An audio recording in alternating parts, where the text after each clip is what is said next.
Looking throughout the Bible, you find that God never called the equipped. He equips the called.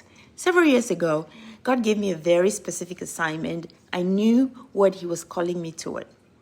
The problem wasn't that I didn't hear him. The problem was I felt completely ill-equipped for what he was asking me to do. So I waited. I told myself I needed more clarity, more confidence, more preparation, and a better plan.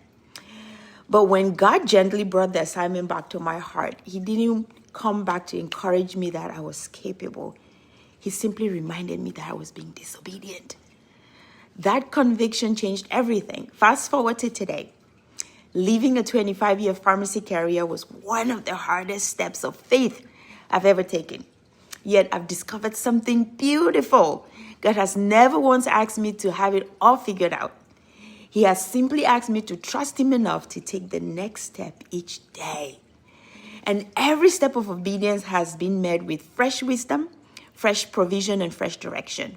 He has been equipping me daily as I walk out the assignment, not before the journey, but during the journey. One of the greatest gifts in this process has been community, because sometimes we need people around us who can see what God placed inside us before we can see it ourselves. Women to encourage us, challenge us, pray for us, and remind us to keep saying yes.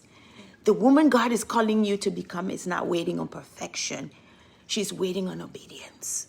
What is one thing God has been nudging you toward that you've been postponing because you don't feel ready? Comment ready below to discuss more.